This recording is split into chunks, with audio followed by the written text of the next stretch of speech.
Good evening. Welcome to the British Library and welcome to those of us who are joining online from wherever you may be around the world or in the future for the online archive version of this. It'd be nice to see you then.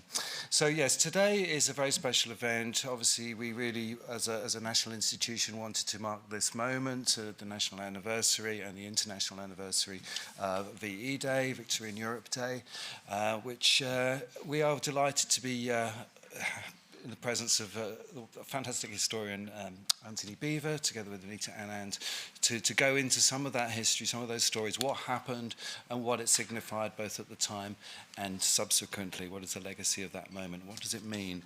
Obviously, Antony Beevor is one of our preeminent historians, particularly of the Second World War, and his book, The Second World War, is outside in a new edition for this anniversary.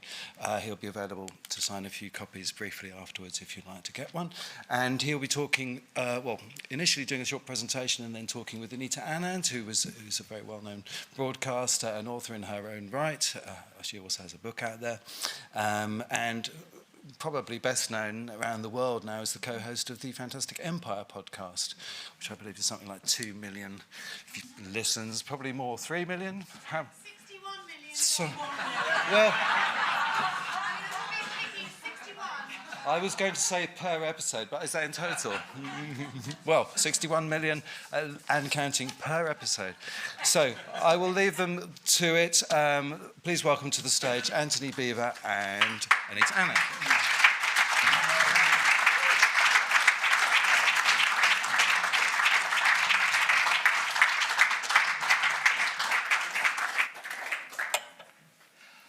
John, thank you very much indeed for that. Well, as you know, the main event this evening is discussing VE Day with Anita, who really is the very best political and historical interviewer I've ever encountered. But first, I will provide a shortish introduction of less than 15 minutes to give a general background to the importance of what we're witnessing this week. And I also think it's absolutely vital to understand why and what we in Britain celebrating VE Day were spared during the immediate post-war period in those countries who had been fought over. History is seldom tidy. Normally, there are overlaps and unfinished business stretching from one era to another. But suddenly, 80 years after the end of the Second World War, which established an international order of respect for national sovereignty, we face a guillotine moment, which cuts us off completely from that past. The Second World War was a war like no other, and yet it's come to define the very idea of war itself. Politicians and the mass media alike still cannot resist the temptation to dramatize the importance of a particular crisis by making misleading comparisons. So at a time when we are witnessing the first major continental conflict in Europe since 1945, another in the Middle East, and possibly another in the Indian subcontinent, to say nothing of the South China Sea, it's surely the time to re-examine its consequences and legacy. The paradoxes in our attitudes to the subject are striking. The Second World War brought world history together for the first time, partly because of its global reach, but also because it dramatically accelerated the end of colonialism in Africa, the Middle East, and South and East Asia.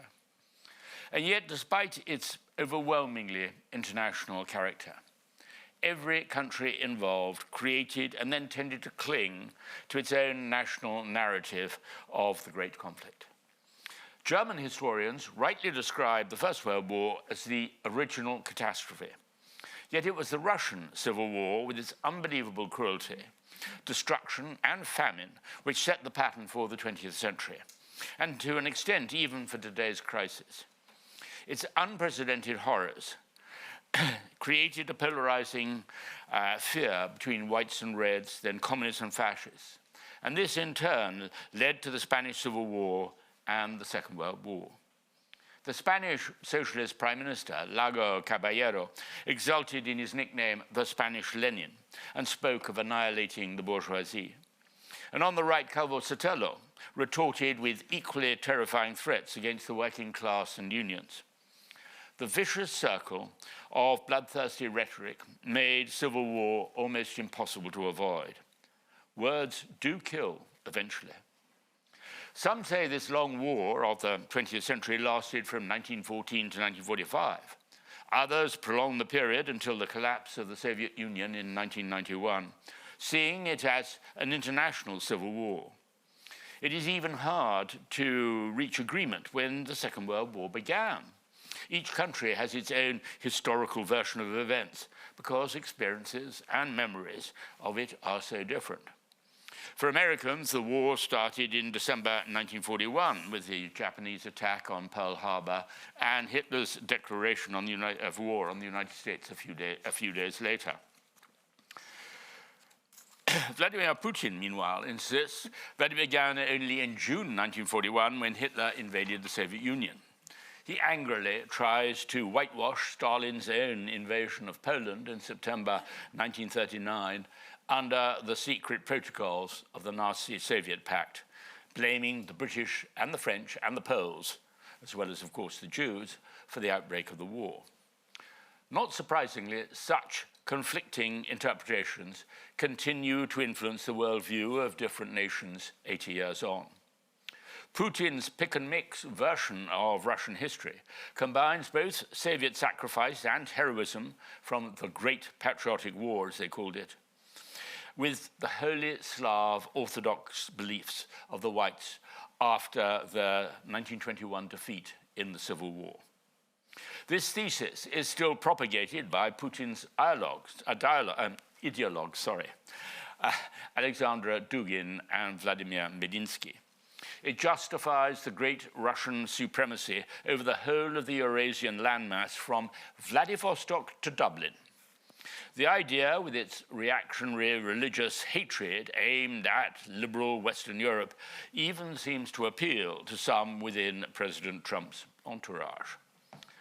Putin has successfully rehabilitated Stalin in Russian eyes since he came to power 25 years ago.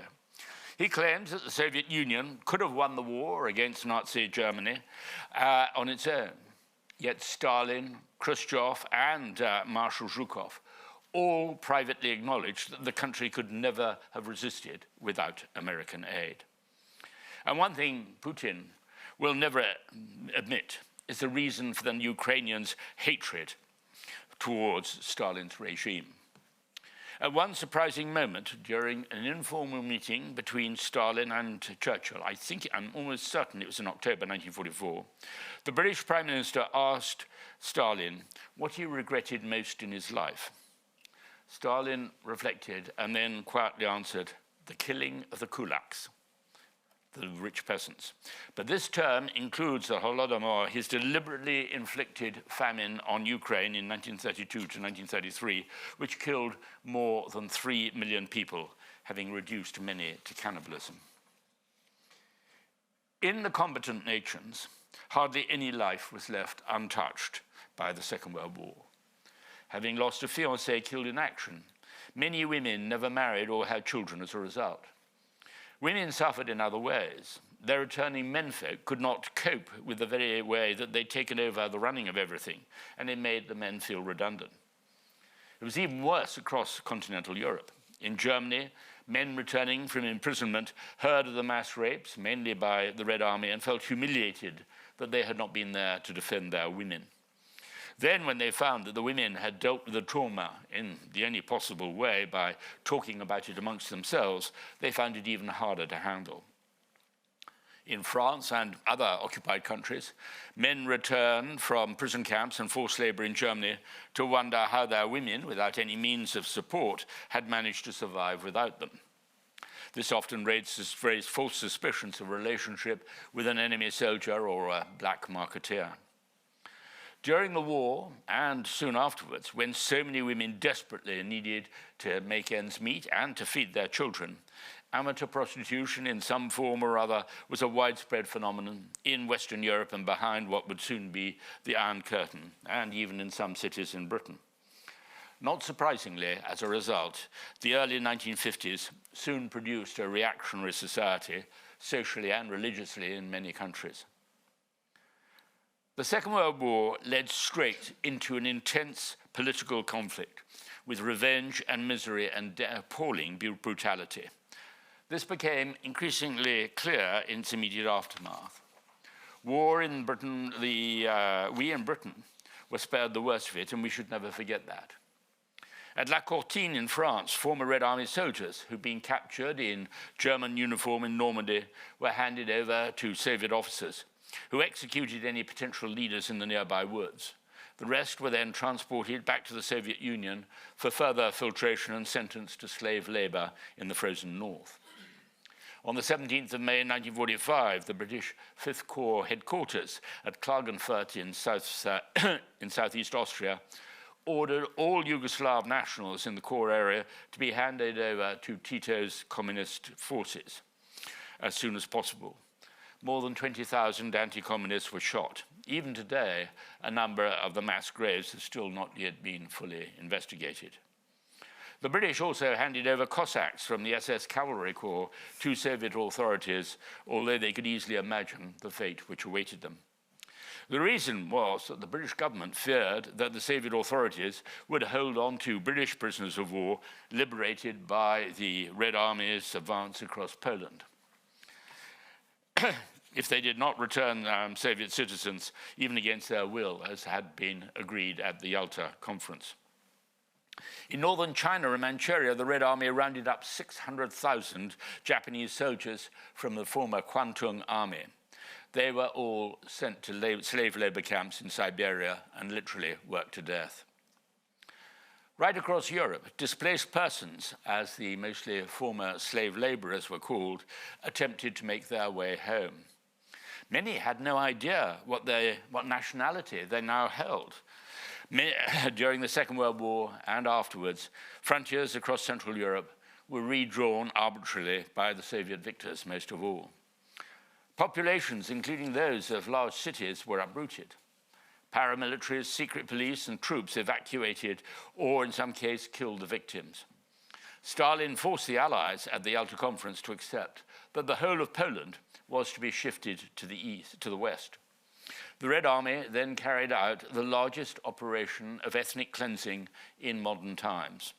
More than 13 million Germans, Poles, and Ukrainians were uprooted and transplanted.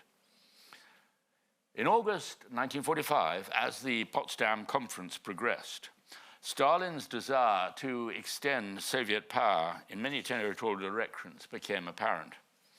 He showed an interest in taking control of former Italian colonies in Africa and proposed that the Allies should have General Franco removed from ruling Spain.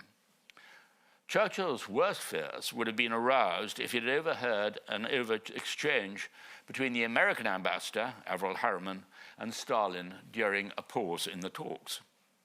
"It must be very pleasant for you," Harriman said, making conversation, "to be in Berlin now after all your country has suffered." Stalin eyed him without changing his expression. "Tsar Alexander went all the way to Paris," the Soviet dictator replied. This was not a joke. A meeting of the Politburo in 1944 had decided to order the Stavka, the general headquarters, to plan for the invasion of France and Italy, as General Stemenko later told Beria's son.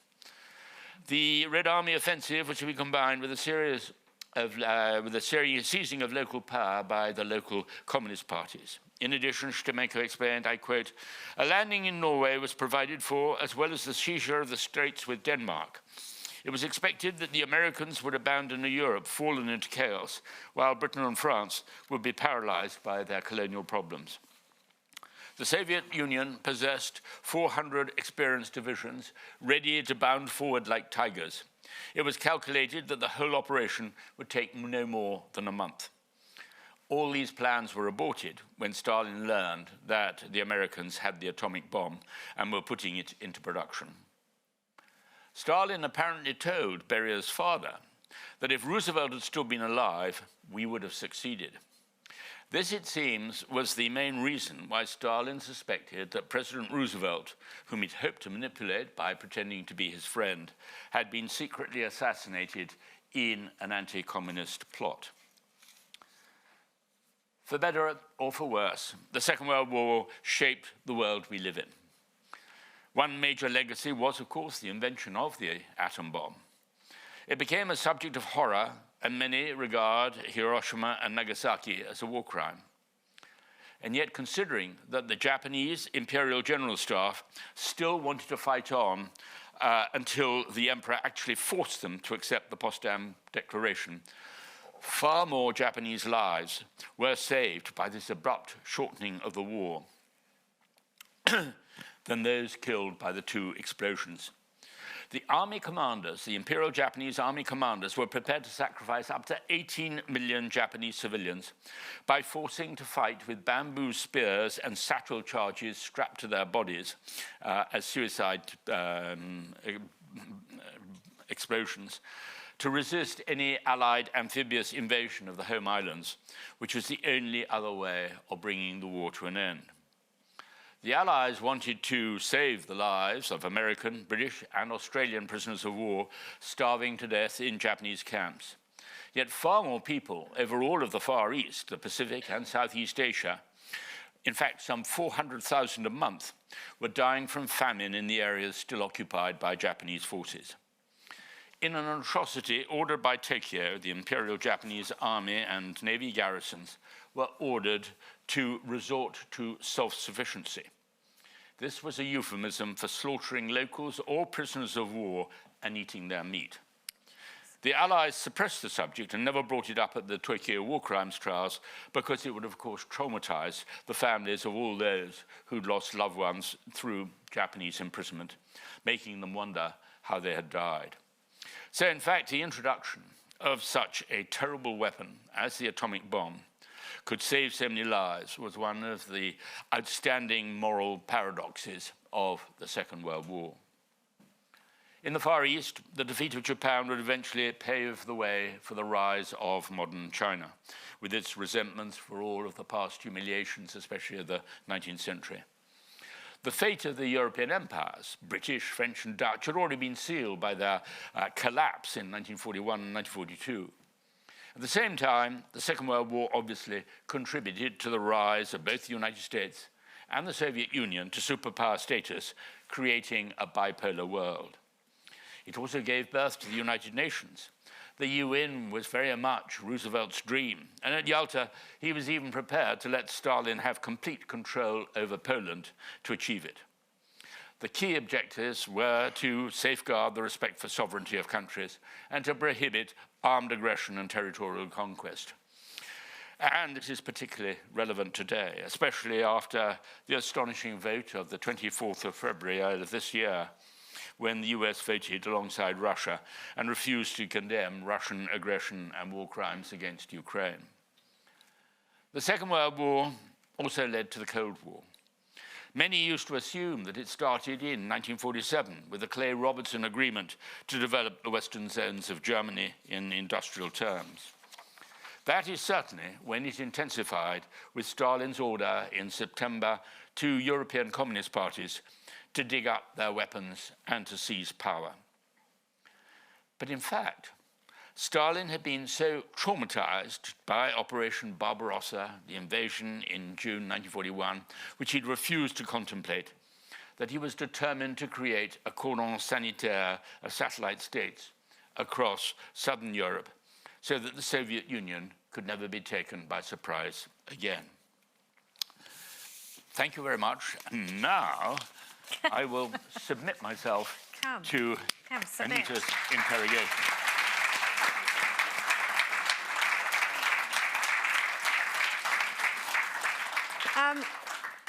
What I love about Antony, and what I'm daunted about when I talk to Antony, is this enormous sweep of knowledge that he has, crossing continents, crossing decades, and containing so much knowledge. So I thought I'd just cheat today and focus us in on one particular moment. And the moment makes sense to me, and I hope to you too, because we've had a week of celebrating VE Day. I mean, probably in your schools you've had assemblies celebrating VE Day. We've seen its saturation on our TVs and on our radios. And it's been sort of held, and by the other organisation that I work for, you know, the BBC, as well as doing Empire, I do work for the BBC, wall-to-wall coverage. And it's been a thing of joy and liberation and freedom, and look how wonderful the world was after this day. What does VE Day mean to you, personally? I'm obviously look at it, I'm afraid, with 2020 hindsight, not one has to remember what it was like at the time, when, of course, it was a moment of huge relief. No longer were you going to get death and destruction falling from the air, or that fear of that. And you thought that all the privations, actually rationing, was going to go on carrying on until many years afterwards. But they really thought that all of the suffering was over. So I look at it in two ways. One, of course, the relief that the war, the actual fighting was over, but also the knowledge that actually things were still pretty terrible elsewhere, and in some places almost even worse than they had been during occupation. I mean, the French were complaining bitterly that, under the Germans, that they'd somehow managed to survive, usually by the black market, which was referred to as système D, pour se débrouiller, to getting on with things.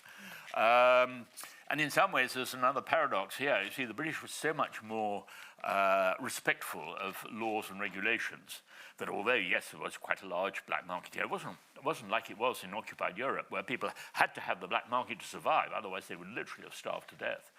And so some people have said that actually in Britain, one of the reasons why we took so long to recover from the Second World War, because we'd entirely lost our entrepreneurial spirit by getting rid of the black by market. following the rules, That's and not inventing the black market. So one of those little paradoxes of war. Yeah, I mean, the other thing, again and again we were told this was a full stop to the war. The war had ended. It was over.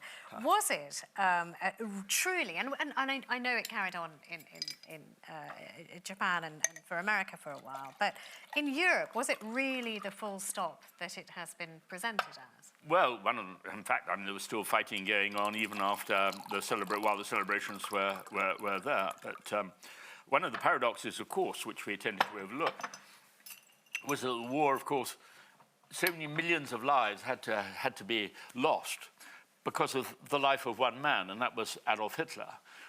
We made this fundamental mistake, and this is always going to be the British mistake, or not just the British, but it's basically democratic confirmation bias.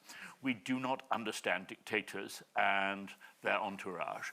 And when, for example, in July 1944, German officers tried to blow up Hitler, the British and Americans immediately assumed, and all of the intelligence reports show this, that they were bound, any army which tried to blow up its own commander-in-chief must be in a state of disintegration. They hadn't realized that actually the effect was going to be totally the opposite, that they would have to fight on, everybody would be forced to fight on, every German would be forced to fight on until Hitler himself was dead. And this is why the war lasted really as long as it did. I mean, to talk again about this political confirmation bias that you're talking about. So what is it that's in their heads exactly? What do they think? That you take one man out and the whole thing collapses? Well, because we still have that with Putin. We still had, sort of when the column of tanks was with Prigozhin heading up towards Moscow, the amount of frothing that went on, that, well, if Prigozhin takes out Putin, it's over. Yes, well, the whole thing, Prigozhin, I have to admit, actually, I did actually owe one debt to Prigozhin. He did make the most wonderful hot dogs, and when I was working in the Russian archives, in fact, the food was so disgusting in the cafeterias that as soon as we came out, I used to immediately dash to stuff myself with Prigozhin's hot dogs. And Luba saying to me, "Anthony, you're so spoilt," and of course she was quite right. I can't believe this. I did not realise that anecdote would fall out of you, but that's another wonderful thing about Antony. It's basically sort of a factory of wonderment. So just talk again and tell me a little bit more. So in the think places around Europe, what exactly is this political confirmation bias that you're talking about? That they assume that you take the king and it's a chess game, and then the whole game is over, or what? No, the trouble is that we can only really see the world or assume that other people share our basic democratic instinct. And what we're finding now, in fact, of course, is right across Europe, that a lot of people are losing that democratic instinct. We see this in the polls, whether Germany, France, certain degree in this country, of how few people now believe in liberal democracy in comparison to before it's just a tiny percentage. But what one needs to understand is that when you're talking about a totalitarian power, when you're talking about Germany or Stalin or whatever, it is the personality of the dictator and the people around them, and do they think in the same way as normal people? We've only got to look at Donald Trump and the way that he suffers from a form of galloping narcissism, which is an element, of course, of all dictators. I mean, there was this extraordinary description of Trump coming from Fiona Hill at the G20 conference in 2019, when he and Putin are having an informal conversation.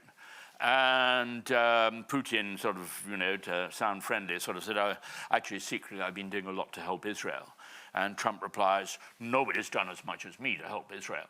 And Putin, who despises him and thinks that he's basically just a useful idiot, couldn't resist sort of saying, oh, well, perhaps, Mr. Trump, they should call the whole country after you. And Trump thought about this for a few moments. Stop it. No, thought about this for a few moments, and he said, no, I think that would be going a bit too far. God. For those of you not familiar with who the Fiona Hill in question is, she's just the most wonderful, wonderful woman. She's a Geordie lass. She's a Geordie. A Geordie to her bone marrow. And she is tough as nails. And she was a security advisor to the White House. Yes. And if you go and look at, when you go home, just go and Google Fiona Hill before the Congress. Yeah. And the evidence that she gave was, I mean, just blistering and brilliant. I think, she's amazing. She is, absolutely, yeah. I mean, it's sort of, again, this is never going to be narrowing focus. I'm going to keep trying, but, you take us wherever you want to go. Sorry, No. I know. And I also haven't forgotten, please, one of you in the Q&A ask what was so special about Prigozhin's hot dogs, because I'm not going to let that go, but one of you can ask it, because I'm a serious It's better than boiled cat, I can tell you. Okay. Good to know. There was one story that came up during these VE Day celebrations, which I was really touched by. I mean, it was the actor, because I know you did loads of telly and loads of radio, but it was Derek Jacobi, who was talking about his father, who'd gone to war. Oh, I didn't see it. No, it's really touching. Did any of hands up if you saw Derek Jacobi talking about his dad? Yeah, you did, right? So you know what I'm talking about. It's very, very sweet. So he's sort of sitting there on a sofa, and he's a bit left out of the conversation, and then he sort of pipes up, and he tells this story about how he was about 5 when the war ended. And he had not known his father, because I think his mother had just been pregnant when the war had started and he'd gone to war. And all he knew of his father was stuff was sent back, wrapped in socks and shirts. And when, VE Day, he sort of had a recollection. VE Day to him meant Daddy's coming home. But Daddy's coming home had its own anxieties, and the whole family was really worried that, will you like Daddy? Yes. Will you run away from Daddy? And all of that kind of thing. And that was the story, was it not, going on around the world where soldiers were going to go back. The celebration suggests they all came back the next day. What was the reality of that? Well, no, the reality was some of them, of course, were, they tried to to allow people to return as soon as they could, but at the same time, Churchill and others were worried about what the whole situation was in various areas, certainly in the Far East. I mean, when they were taking over from the Japanese in running countries and doing whatever they had to do, it did take longer. But the most striking stories are those who had been suffering in camps. And one of the striking things that I learned in the course of research, I think, over the years, was that in concentration camps, those who really were determined, either through religious belief or because of determination to see their family again, kept themselves going and tied up. They survived on the whole, while those who basically sort of emptied themselves, and they were referred to as Muslims, actually, and Muslimen in the camps or whatever, who literally became completely fatalistic. And they were the ones least likely to survive. Do you know why they were called Muslims before? Well, because they were fatalistic. I mean, i.e. they accepted this is the will of God. The will of God, etc. Okay, right. But the interesting thing is that this was exactly the other way around from often what was happening actually when they'd been in the fighting, because it was those who'd expected to die and who had foreseen their deaths were the ones most likely to die. while, you know, it was those who actually had been, should we say, slightly more fatalistic, were often the ones who just got on with it, were the ones actually who tended to survive. So there was a reversal in that particular way. But I mean, and there was one story you know, of somebody returning, and he had managed to keep going all the way through a Japanese prisoner of war camp by imagining the day that he would get home. And he would be greeted at the railway station by Bert, who was the sort of the porter or the station master. And then you'd walk up the road to their house, and they would have tea, and they'd have tea from their willow pattern tea service. And that had actually, when he got home, he found that there had been a bomb explosion which had blown in the front of the house and had actually smashed the willow pattern tea service. And that detail just took him to pieces. Broke him completely. So, I mean, people were incredibly fragile in that particular way, and I can understand, therefore, the nervousness of Derek Jacobi's family. So, I mean, would you say, because PTSD, I don't even know if it was it was nothing was acknowledged. It was shell shock, wasn't it? I mean, after World War I, they called it shell shock. I don't even know what they called it after World War II. Oh, well, I mean, even in World War II, they started calling it shell shock, and then they came up with other different terms. I mean, it was really only in Normandy when things started to, the Americans had some very good psychiatrists in Normandy, and they started to realize when people becoming much more, especially when they were advancing, never any problem. When people were sort of couldn't move and were bottled down, they were much more likely to have psychological. There were more than 30,000 American psychological casualties in Normandy in the US Army alone, to give you an idea. So, I mean, it was very, very high. Of course, the Germans, funny enough, had actually been, more relaxed about it in the First World War, where they accepted shell shock as a reality. After that, and even before Hitler came to power, even before the Nazis came to power, the German army reclassified it as basically saying it's desertion in the face of the enemy. Right. And so the American psychiatrists and the British psychiatrists agreed with them, read this report after the war, noting that actually the Germans had stood up much better under bombardment than the British and the Americans. But was this simply because they knew that any form of collapse they'd be executed? Some of them, of course, you know, self-inflicted wounds, put a bit of bread on your hand and then fire a bullet through it, but of course it was spotted straight away. And they were often executed. But at the same time, the argument almost seemed to be that the softer you were about it, the more cases of psychological collapse you.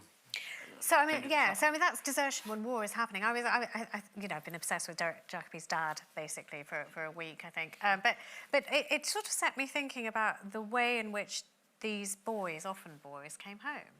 And you know what state they were in, and I hope I get this the right way round, that American demobbed soldiers fared better than British ones, or I mean it could be the other way around. You'll know this. No, I think you're right. Is it the Americans did better? Because what the American psychiatrists who then got involved at the end of the war said is don't fly them back, send them back on ships, because then they are confined with each other, brothers in a ship, for, you know, a month maybe getting home, and they can talk about it. Yes. Whereas the British demobbed soldiers, who were just completely flown back immediately after the war... Well, you're absolutely right. That's right, isn't it? You're absolutely right about that. And it's terribly important afterwards, you'll find, that whether especially special forces or those who'd fought in the resistance in Europe or whatever, they could only talk about it amongst themselves. Anybody who started bragging about their role in the resistance knew perfectly well they were a complete fake. Liar. A total fake, yes. Yeah. But the real ones. And the other interesting thing was, Erin Pizzey, I don't know if you remember, in the early days of women's refugees and all the rest of it, she caused a huge drama when she said that, and I mean, she was obviously taking things too far, but I mean, she had a basic element of truth. When she compared battered women to soldiers who had been in the war and had actually become addicted to the adrenaline or the noradrenaline created in the bodies by extreme excitement. And this was her argument why she said that so many women went back to their abusers, was because that they had achieved this. Now, no proper research has still been done about all of this, which I find very, very strange. But I think that she had a sort of half-truth there. But it was something, obviously, which was extremely controversial. But it was all part of that longer-term effects of warfare and of the strain that people were under. So, I mean, I want to talk much more about women and war in a moment. But, I mean, just generally speaking, did we have a broken generation? Not just in this country, but just sort of worldwide after the war. Yes, I mean, that's rather what I was trying to, get across there, that sort of intense, when you have huge social change, as we saw, well, there was certain huge social change even in the First World War, you then get a reaction again after it. We found that again in the Second World War. This whole idea that, women were doing everything that men had been able to do or whatever, working in the factories, the munitions, running the railways, running everything, basically, as well as even if they weren't in full combat roles. And this is why men felt redundant when they returned, and that's why you had this very repressive society, particularly in the sort of the 1950s. And actually, one of the problems I think we've been seeing ever since the end of the Cold War and the fall of the Soviet Union is we have seen such social change combined with economic and technological change and all the rest of it, that when you do start having these changes, people get frightened, and that's why you get these sort of counter-reactions of nationalism, this idea that globalization means we've got no further control over our lives and all the rest of it. In a way, it's understandable, but it's very much a question of that human society can only adapt to so much change at a time, and as soon as you over-accelerate, you're then going to get a counter-reaction. I mean, the flip side to the men coming back and saying, oh, bloody hell, the women have just taken over and having to redefine what masculinity is. I mean, I'm minded of one story, which is after the First World War. So, it was one of my stamping grounds is the suffragette movement, and a lot of the suffragettes who were the most sort of violent and committed suffragettes who sort of moved the cause of Emmeline Pankhurst forward the most, they were all told to drop their rocks the moment the First World War was declared. And they all, by and large, did it. There was a small vociferous group who said, hang on a minute, our fight is still, for women's equality.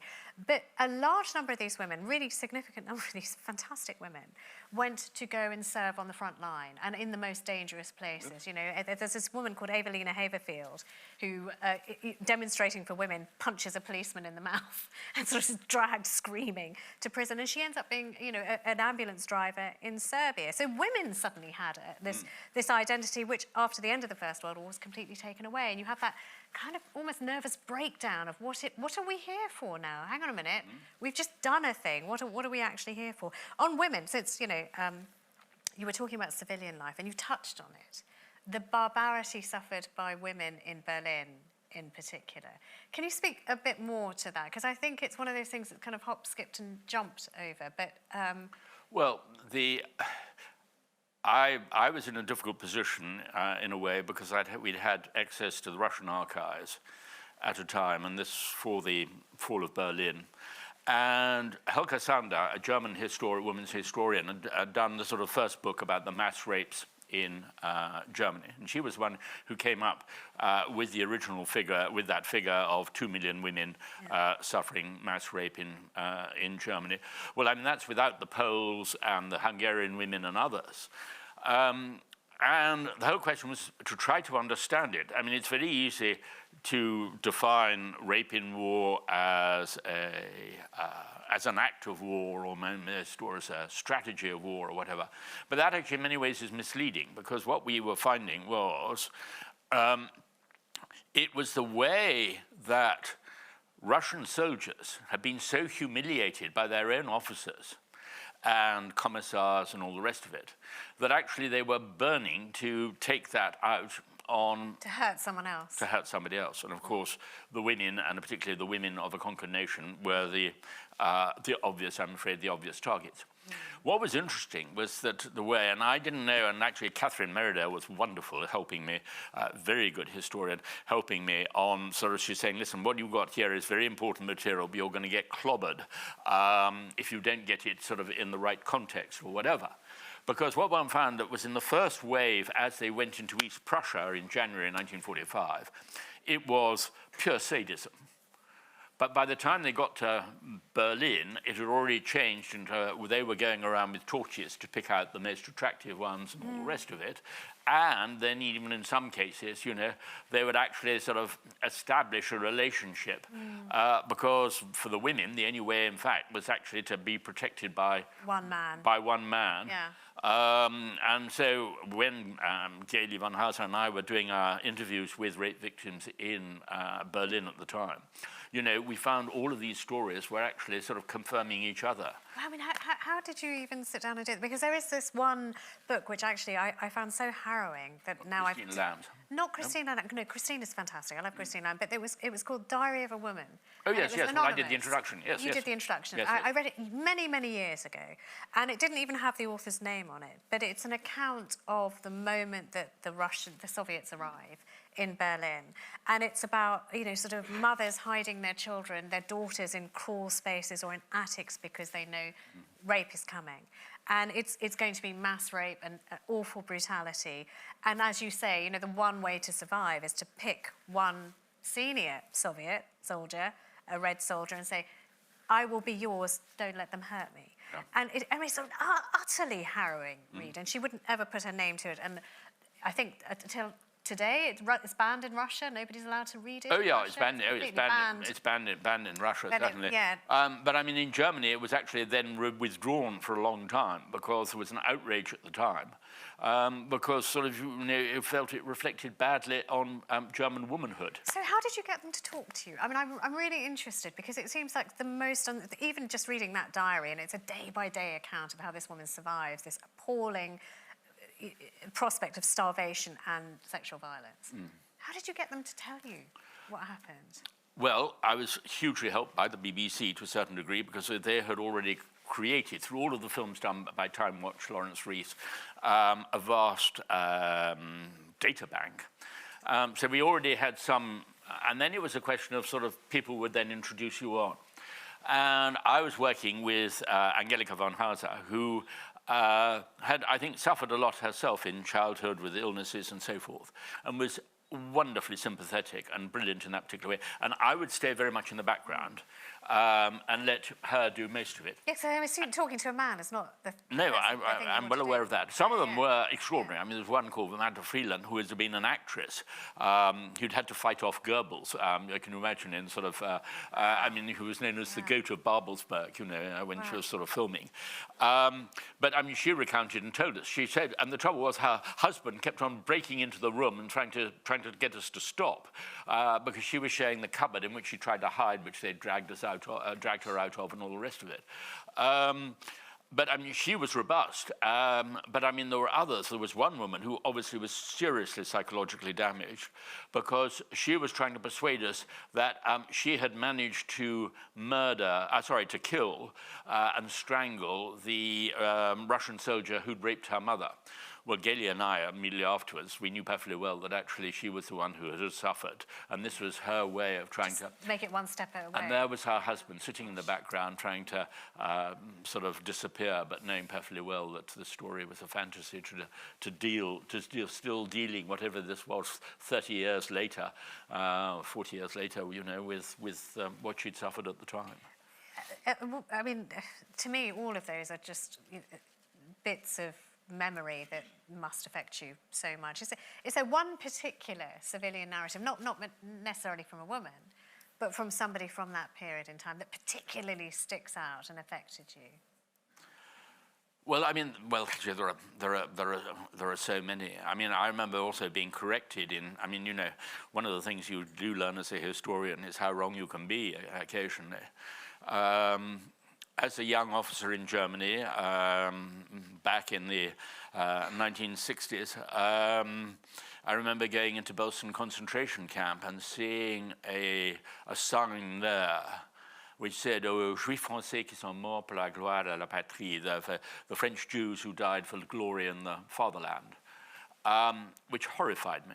And then years later, when Artemis and I were researching the book on the Paris. Artemis is Mrs. Anthony. Just he never explains anything. Not, so I'm just here to do this sort of sign She's language. not Mrs. Anthony. No, I know. Artemis is her own person, but she's his other half. Actually, that's what I'm trying to say. Anyway, the point was that Henri Rousseau, the French historian, he said, "I can easily understand why you felt sickened by that." He said, "But what you must understand is the French Jews themselves who insisted on having exactly the same epitaph, if you like, on their signs as every other French person, because the one thing they would never forgive Vichy for was for having to try to take away their nationality."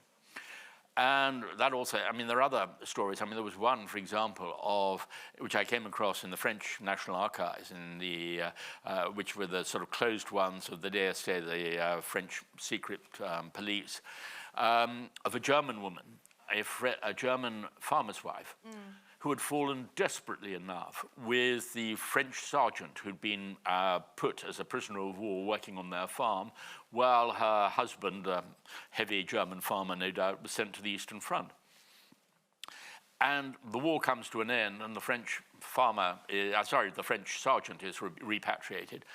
And she smuggles herself onto a train bringing other French prisoners back and concentration camp prisoners back. She's immediately picked up by the police in Paris. And there in the report you see that she just simply couldn't stop herself from going to search for her lover. And we don't know whether he returned home and found that his wife had a child by a German soldier in the meantime. I mean, it's said that there were 50,000 born bâtards de Boche in France. I think that's probably an exaggeration, but certainly...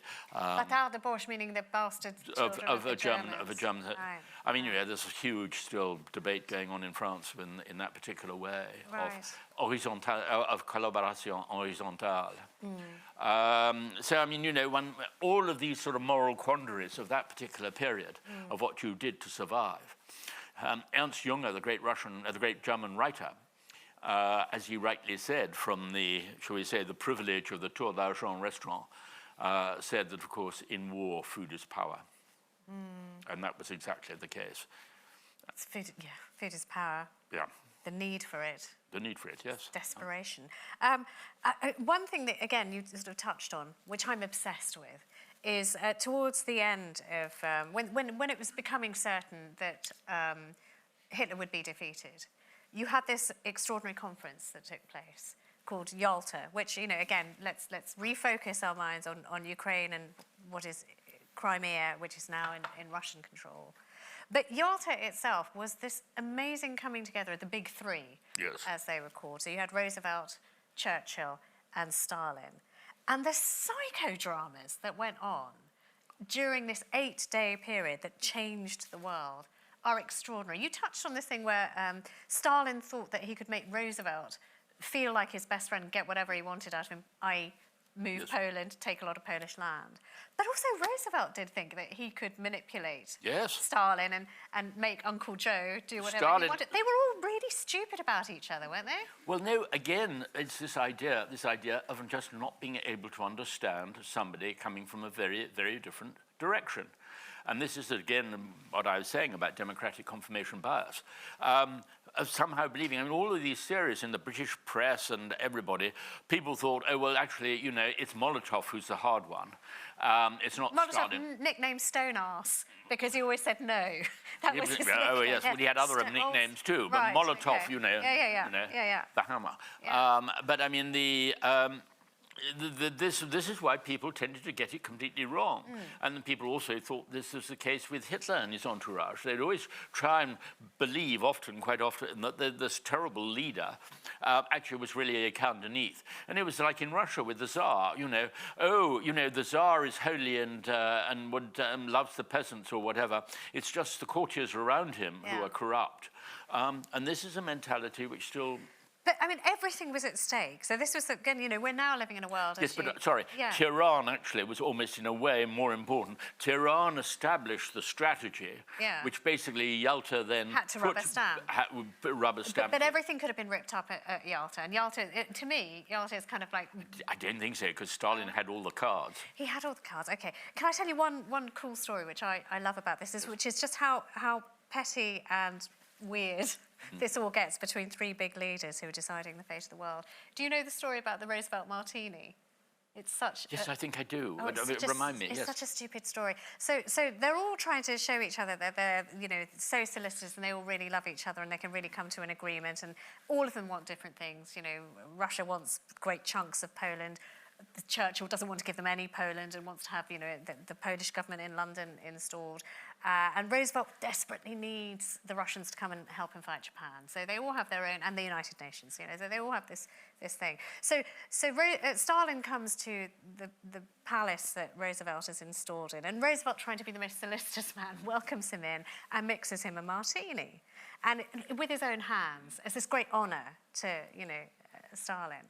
And he presents him with this martini, and he says, I'm so sorry, you know, normally it would be the thing to have a twist of lemon in it. And I'm so sorry, I can't do that for you. But he makes it with his own hands for Stalin. What does Stalin do in this psychodrama? He, the very next day, sends off to Georgia to have a lemon tree brought with about 60 lemons on it and delivered to Roosevelt's front door. And this was on this level that they all thought they had... You know, they'd got the in on each other. They'd got the fast track. They knew what the other was doing. But I think but also it was a question of sort of proving that this is what they could achieve, because destruction lay all around. And I mean, you know, the Palace of Livadia, where they were staying, I mean, there were hardly any bathrooms, but you had all these field marshals queuing up with their sponge bags outside the bathroom each morning, because there was only about sort of one bathroom for all of them. Stalin just sort of wanted to prove that all of this was achievable. So, I mean, people were put through almost anything to move mountains, just so as to sort of open up a way or to do something to impress the Allies. Yeah. I mean, I'm never going to forget, the BBC were filming us in Gori, where Stalin was born. And there they actually have the railway carriage. It was an old green Tsarist Art Deco railway carriage, which Stalin had travelled to Yalta in. And Luba and I went in there, and the tourist guide who was there was sort of, in a very respectful voice, was sort of saying, and this is where Comrade Stalin slept. And over here is the bathroom where Comrade Stalin performed his hygienic functions. And I mean, Luba and I were sort of desperately trying not to burst into laughter. But I mean, it's amazing the way that the whole of the sort of the Stalin mythology and the great man theory of history, you quite rightly mentioned, you know, the big three. Well, actually, the frightening thing is we're back into the great man theory of history again. Yeah. We're seeing the way that we see Putin and the way that Trump wants to imitate him. And we're seeing the mentality of dictators rising up again. We are back into the age of might is right. And there was an element of might is right. We talk about the respect for international order created in 1945 through the United Nations. But actually, let's face it, there was a huge amount, and even Churchill himself was guilty. I mean, at one time he writes about, there we had millions of men at our command, and we could shape the world and all the rest of it. So, I mean, he was carried away by this sort of idea that we could sort of change the world. Oh yeah, they genuinely thought they were playing a board game of Risk, and everything, you know, wherever they put their pieces, that's the way the world would look afterwards. Yes, yes. And I fear we're into it again. Funny enough, I got this morning a thing from, it was actually an interview I did with a Swedish newspaper, where they actually had a photograph mocked up of Yalta, but with Trump sitting between Xi Jinping and Putin. Right, yeah. And, you know, history does not repeat itself. But at the same time, you know, there are Sounds bloody familiar. There are some very uncomfortable echoes at the moment. Yeah. So, did they screw up Yalta just because of ego, or was this an insoluble problem that, you know, you can't end a war and plan a peace? Listen. Or can you plan a peace? I mean, you know, you've studied this. Well, the trouble is, I mean, the Americans were, if you like, politically naive in the sense that at that stage, funny enough, those who actually then became the keenest anti-communists afterwards were actually so anti-British because of colonialism and all the rest of it that they just wanted to get out of Europe and let Europe sort itself out and all the rest of it. And this lasted up until 1947. That is why 1947 is the key moment of the start of the Cold War. But it wasn't until Truman saw the problem with the Greek Civil War, and even though actually Stalin was not responsible for the Greek Civil War, that would be unfair to blame him. It was much more the Yugoslavs who were stirring up the trouble there. But the trouble with Turkey and all the rest of it at this particular point meant that suddenly you get this American anti-communism which develops in a very dramatic way. I mean, they're talking about using the atomic bomb and dropping it on Moscow and all the rest of it in a totally terrifying way. But this is a total change from 1945 when Eisenhower and Roosevelt are bending over backwards to be chums with Stalin. And Stalin all the while, because you've got now his records that are opened up, is going, that idiot thinks I like him.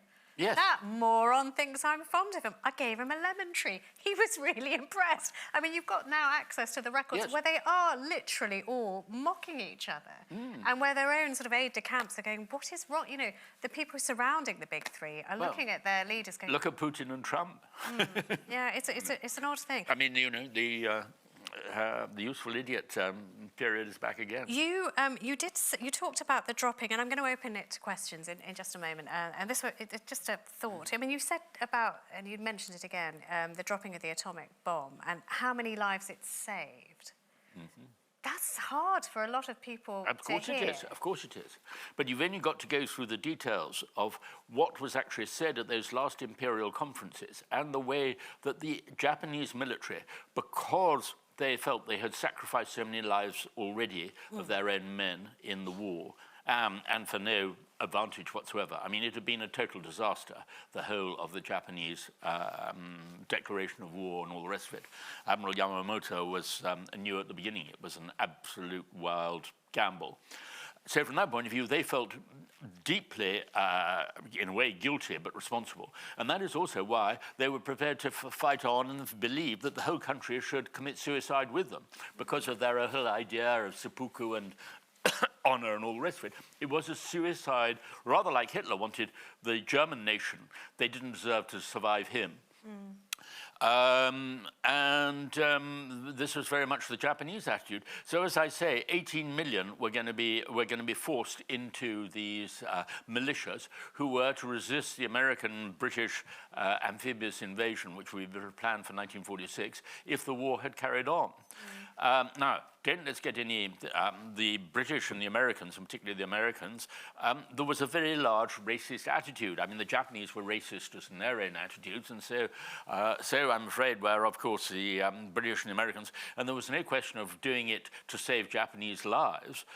They were only interested in saving the lives of the prisoners of war, and to a certain degree, you know, of the Filipinos and others. But it was above all their own people they were interested in. And that was why, one of the reasons why they were certainly going to carry on with the bomb. But as I'm saying, it is one of these moral paradoxes that actually it saved far more lives of Japanese than anybody else. We're going to have some mics out for you. So if you don't mind, because we're also streaming here, and we're going to be taking questions from those of you hello at home. If you're watching at home, we'll be taking your questions as well. But just, I suppose, my final thought as we open it up. Are we in trouble right now? I mean, you say that this history doesn't repeat itself, but there are echoes, strong echoes. Where are we headed right now, would you say? Well, at the moment, we actually, as I'm, talking to ambassadors, generals, or whatever, we are in a state of war. We are in the grey zone of war, not in outright war, but we are in the grey zone of war. We are seeing assassinations being carried out. There was even the attempted assassination of the head of the whole of the German arms industry, of Rheinmetall.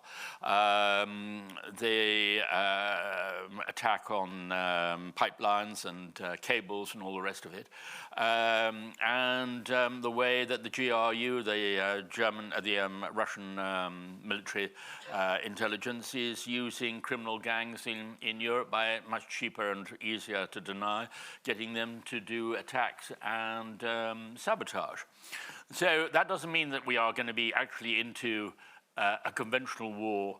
But what we're seeing, of course, is what is called now ambiguous warfare, or some people used to call it hybrid, but that's not a term used anymore, which can easily go one stage further. But we are seeing so many different flashpoints, as I mentioned, not just in the war in Ukraine, but I mean, to what degree Iran, to what degree India, Pakistan, and South China Sea. Yeah. So, I mean, to say nothing of Gaza. So from that point of view, we are in the way, we do see parallels with the way that, of course, the Second World War was a combination of various different conflicts.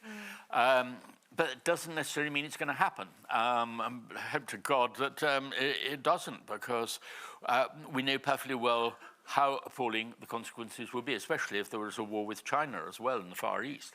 But I don't think that we can say, I mean, certainly all military and now I think both in Europe and in this country, they are looking already at the possibility that we have got 3 to 4 years to prepare. But at the moment, very little is happening, I'm afraid. I mean, they haven't even signed the contracts for the replacement of ammunition sent to Ukraine. So what would happen if we really do find ourselves in a shooting war, I have no idea. So,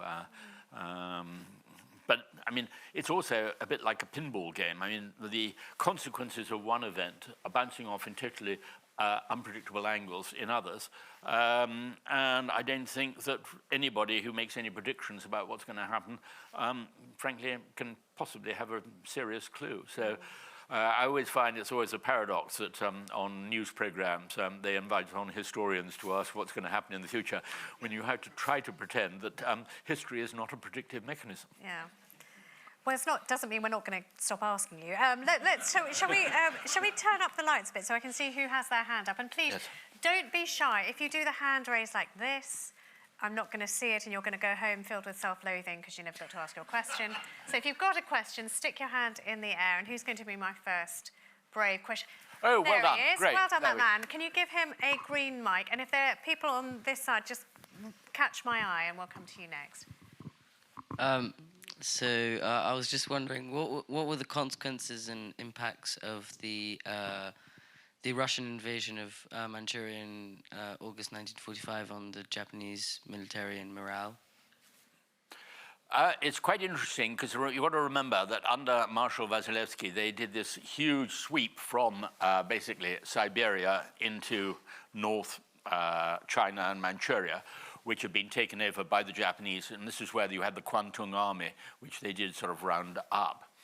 And there was a debate at the time. Many people have tried to argue, oh, well, the atomic bombs weren't necessary because the very question of the Red Army invading northern China was enough to sort of scare the Japanese into surrender. Well, I'm afraid that's not true. You've only got to look at the accounts of the different imperial conferences being held discussing that. And that was not their chief worry. I mean, in a very bizarre way, the Japanese generals seemed to be more worried about communism at home than the Red Army, when in fact, actually, the Communist Party of Japan was absolutely tiny, and most of it had already been destroyed by the Kempeitai, by the Japanese military police. So I don't think that it had it certainly didn't have a huge difference on the decision-making over the question of whether to surrender or accept, rather, the Potsdam Declaration, which is what the Allies insisted on, which was allowing the Emperor and the Imperial House to remain, but meant that there had to be an unconditional surrender by all of the Japanese forces. I wouldn't go any further than that on the. But of course, the Japanese then took back the rest of the island of Sakhalin, which had been divided really ever since the Russian-Japanese War of 1905. Thank you, and thank you so much for being our first. Yes, round bravo. of applause Right. for that man. Seriously, that young man. Well done. Right, who's going to follow? Thank you. Do you want to actually pass it back? This is the cue of bravery on this one line here in the auditorium. Okay. So after the Second World War, do you think the Treaty of Versailles was fair or unfair, and why? Sorry, what was unfair? The Treaty of Versailles. Oh, Treaty of Versailles, well, of the First World War. Yes, I mean, of course, it was never going to be fair. What you've got to remember was you have four empires which disintegrated at the same time: the Ottoman, the Russian, the Austro-Hungarian, as well as the German. And especially the collapse of the Austro-Hungarian War meant that as frontiers were redrawn, because you've got to remember, within the Austro-Hungarian Empire, many people had been living with different nationalities, different ethnic groups, perfectly happily together. But as soon as you then start to parcel them up into different countries, then you're going to get people with the wrong ethnic backgrounds or religions on the wrong side of borders. And so that will create resentments. So I think that you can argue that the Second World War, or rather, one should say, a European war, was bound to be a consequence of the Versailles settlement, which had to be accomplished in a very short space of time. I mean, they weren't in Paris for very long. You've got to think, there they were, almost remaking the world and sort of drawing all these lines without actually, in many cases, a full idea of what was going on the ground. So yes, I think it was bound to be unfair. To what degree it was unfair on the Germans or whatever of paying reparations? Well, actually, the Germans were able to get out of reparations partly by the devaluation of their currency, and which of course led to hyperinflation and other disasters. But that could then be blamed by Hitler on the Versailles Treaty and all the rest of it, and on its unfairness. But in fact, very little was done to actually exert or extract those reparations which were fixed at the time. It was not a great success, it's true, but it's very hard to imagine how the Versailles Conference, the whole of the Paris Peace Conference, really could have been a success with so many different countries involved, and most of them being new countries. You know, there was Czechoslovakia, which had never existed before. You know, Romania, partly because it had been on the right side of the war, was then given great chunks of Hungary, which had been on the wrong side. Well, that was bound to create tremendous resentment afterwards, and also be a source of conflict. So the Balkans were inevitably a trouble area. And of course, what is very striking is at the end of the Cold War, which had kept Europe in a straitjacket, if you like, or in splints, whatever you want to call it. When the Cold War came to an end really in 1990, 1991, suddenly these splints were no longer there. And we see in the former Yugoslavia, then you get the ethnic cleansing, the fights between communities, which actually had existed perfectly happily for centuries beforehand, or reasonably happily for centuries beforehand, and actually then found themselves with the creation of these new nation states wanting to fight each other. Thank you. Thank you very much. You really are the row. Oh, I say, what a row. What a row. Of glory. Great. You should all be ashamed of yourselves over here. Come on. Yes. Right, okay. Yeah, thank you very much. So, sorry, I just wanted to pick on your previous comment about the Balkans. I don't think you could say that they live particularly happily, and I certainly wouldn't date the problems in the Balkans from Versailles. Obviously, they go back centuries to the division of the Roman Empire into East and West. Well, so it's obviously, it's a bit more to it than that. So yeah, you're quite right. I mean, that was why Bismarck came up with his notorious remark about that the Balkans weren't worth the bones of a single Pomeranian grenadier, and that's why everybody should keep out of the Balkans or whatever, and allow them to sort of have their own little squabbles. You're quite right. I would accept that. I do remember actually a great friend, great Hungarian friend, describing how actually you could trace the origins of the different communities of whether they drank water before their coffee or after their coffee. How you managed to do that on a map, I have no idea. But anyway, it's a nice idea. Sorry, yes, anyway, carry on, yes. Perhaps rather their plum brandy rather than their water. Well, maybe. I think they're a bit fond of brandy with coffee in that area. There was a bit of talk about women. You talked about horizontal collaboration and about sort of non-combatant women and about rape and so on. I just wanted to draw your attention to, or presumably you know about the Yugoslav partisans, which was the most successful resistance movement in wartime Europe. And it basically couldn't have succeeded without the mass participation of women in combat. So there were 100,000 women actually on the front lines in combat, 25% of whom were killed. And I think it was one of the most unique phenomena of World War II. It's not very much discussed. So I just wanted to see... But what, of Soviet partisans, you're saying? Yes, that's right. Yeah. No, that is certainly true there. I mean, you know, there's always going to be a debate on the effect of unconventional warfare and partisans within a conventional war. When General Patton was asked by journalists what he thought of the French resistance, he for once was slightly more diplomatic than usual by simply saying, better than expected, but not as much as advertised. Which was a sort of typical Patton remark. In the case of Russia and the women partisans there, you're absolutely right. I mean, there was a tremendous... they had actually, in many cases, you know, if they were going to survive, they needed to stay with the partisans as well, because if they were left behind in the villages, they knew quite often what their fate would be. But that in no way lessens their bravery or their dedication. And many of them, as we know, were sacrificed in the most appalling way, quite often, unfortunately, by their own commanders and leaders back in Moscow. There's been quite a lot of research on that, and I know that my great friend and colleague Luba Vinogradova of the last nearly 30 years now, or in fact it's 30 years, is actually working on the subject of that herself at the moment, and above all of the German occupation of Soviet territory at that particular time. So her book, I think, sorry? Sorry, who wasn't connected to the Soviet? Partisans. He wasn't, you know, they were operating independently of the Soviet Union. Well, they were usually under the orders of the NKVD. Not necessarily.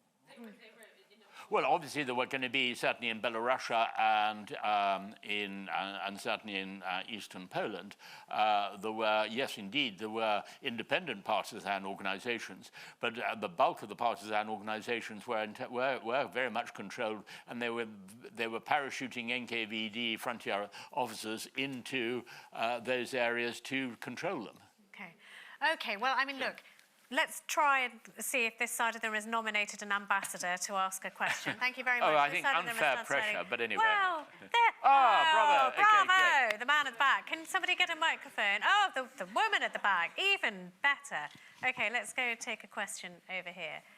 And if you have a question on this side, we're coming to the end of our time, so just stick your hand up now so I don't miss you. Well, no, I'll ask one and then she might have one to follow. Okay.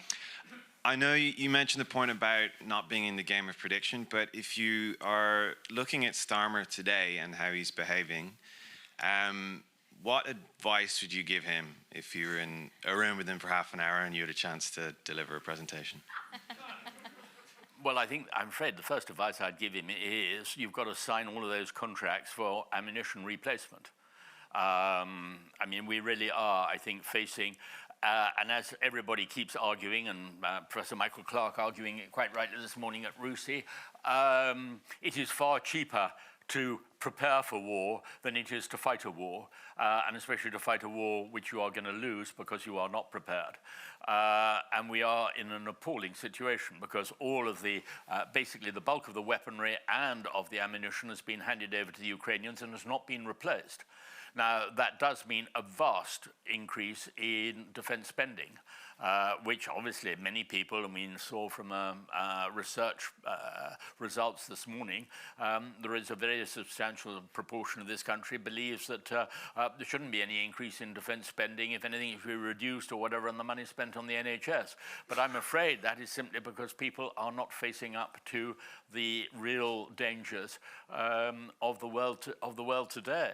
And this is therefore much worse than the way that the country was in, say, 1937, 1938, when even Chamberlain realized the dangers and actually did vastly increase at that stage, the defense expenditures, which otherwise we would have lost the Battle of Britain if they hadn't put all the money into the development of the Hurricanes and the Spitfires at that particular time.